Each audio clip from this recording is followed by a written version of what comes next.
So we're going to have a look at how you calculate the probability for dependent events using a probability tree diagram. So the first one's reasonably straightforward, but it just takes a little bit of thinking about. So have a look at this one, draw out the diagram, and then hit play when you're ready for me to go through it with you.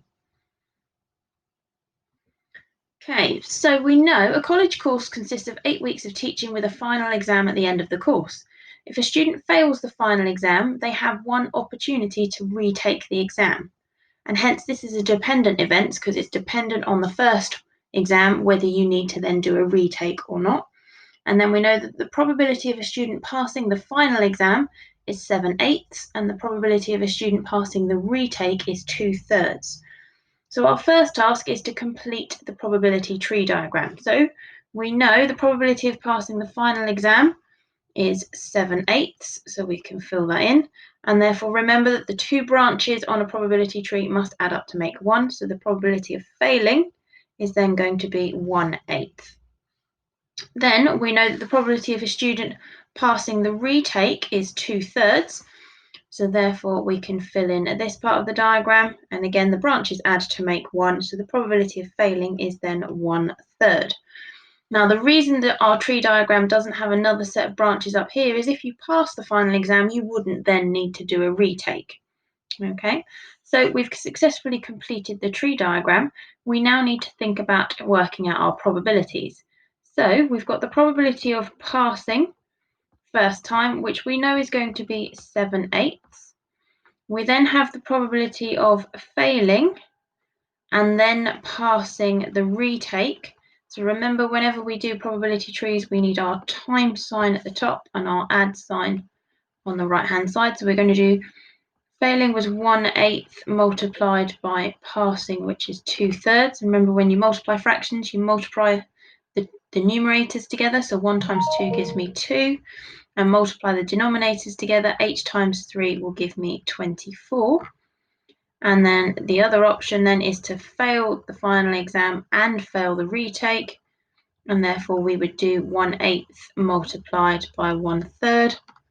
So 1 times 1 gives me 1, and 8 times 3 gives me 24. Remember, at the end we want to check that all our possible options will add up to make 1. However, our first one doesn't have the same denominator as the other two, so I'm going to make that one out of 24 as well, just so that we can check. So if I multiply the 8 by 3, I get 24, so the 7 multiplied by 3 gives me 21. 21 add 2 add 1 gives me 24 over 24, and therefore 1. Okay, so that tells me that my probability tree is working correctly.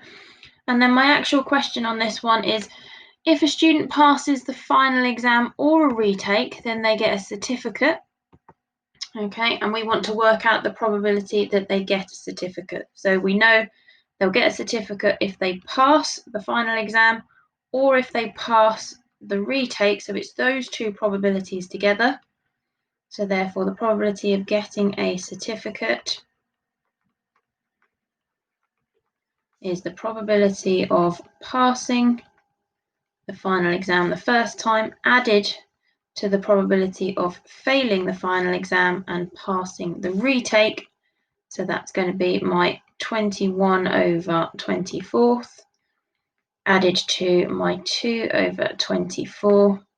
Remember, when you add fractions, you just add the numerators, so it gives me 23 out of 24. So a very good chance of getting a certificate on this course. If only maths was that easy. Right, then we've got a slightly harder question to have a look at. So again, this is on using a probability tree to calculate dependent events, where we have a direct implication on what's happening with the probabilities on this one. So I'm going to give you a chance to make sure you've got this fully written out. Read through the question carefully, pay attention to the bit in bold and think about what that means, and then hit play when you're ready for me to go through it with you. Right, so we know that there are 10 counters in a bag, 7 are green, and the rest are white. So at this point, at the start, I know the probability of green is going to be 7 out of 10, and I can work out if 7 of the counters are green, then 3 of the counters must be white, so the probability of getting a white is 3 out of 10. Erin takes a counter out of random and records its colour. Without replacement, Erin takes out another counter. And it's really important whenever you see questions like this, and it's really common on GCSE exam questions, you only ever take out one thing at a time. Even if it says they take 2 counters out of the bag, you will always take 1 counter out and then a second counter out. So never ever take 2 out at the same time. So it never happens simultaneously. And this bit without replacement is the most important part of the question that makes it different from independent events. So the probabilities will change dependent on what's happened. So our first task is to complete the probability tree diagram.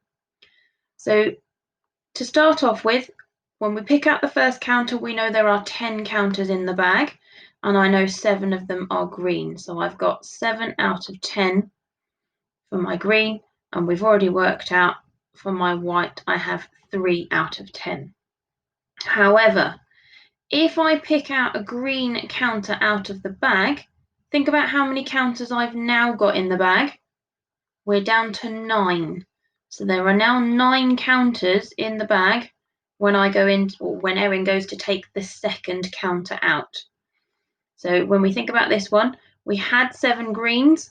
We've taken a green out, meaning I now have 6 out of 9 in terms of my probability of getting green. If I took one of the green counters out, I haven't taken any of the white counters out, so I've still got 3 of them. And again, the 2 probabilities on this branch will add up to make 1. Notice that the denominator went from 10 to 9.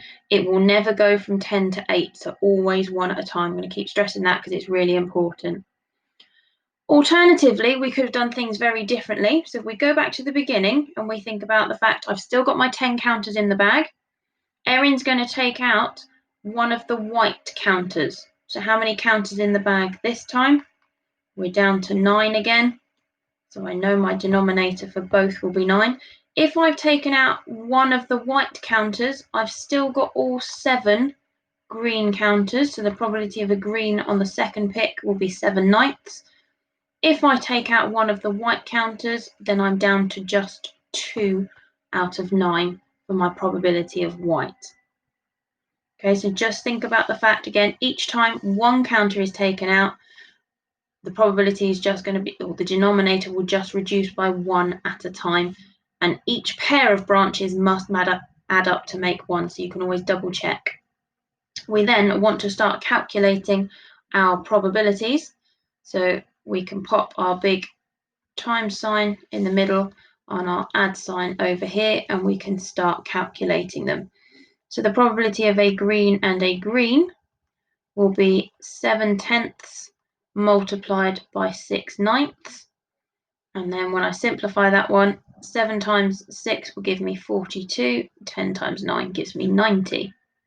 My second option then would be to get a green and then a white. So therefore my 7/10 multiplied by 3/9, that's going to give me 21/90. Then I can have the probability of a white and then a green. It's going to be 3/10 multiplied by 7/9, again giving me 21/90. And then lastly, I could have the probability of a white and a white, and that will be 3/10 multiplied by 2/9, giving me 6/90. And then we should check then, so 42 add 21 is 63, add 21 is 84, add 6 gives me 90 over 90, so I know all of those probabilities will add up to make 1. And then I need to answer the questions. So find the probability that both counters are different colours. So if I'm looking for the ones where are different colours, well, they're the same. So that one's different, and they're the same. So for this one, the probability of getting different colours is the probability of getting a green and a white added to the probability of getting a white and then a green. So if we add those together, so the probability of green and white was 21 over 90.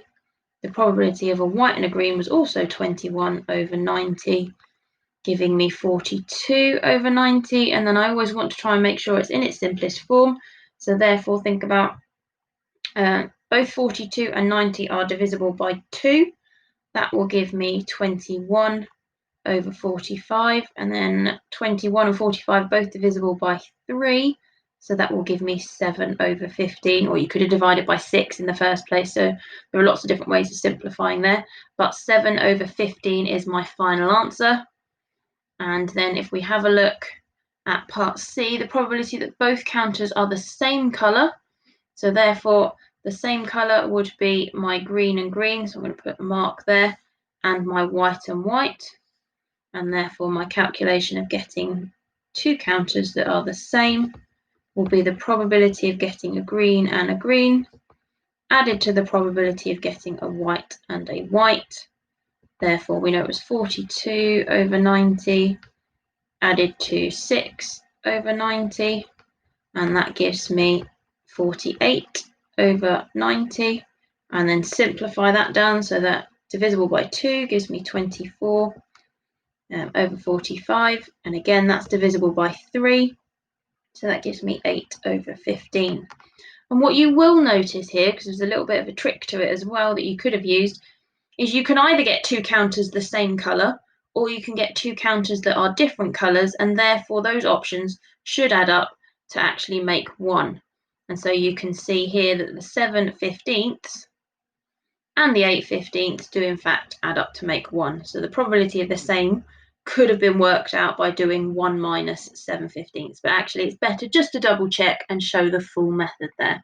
Okay, so there's a set of questions for you to have a go at. Do think really carefully. Remember, you only ever remove one thing at a time. Please never reduce the denominator by more than 1 as you work through. Remember to ask for help if you need it.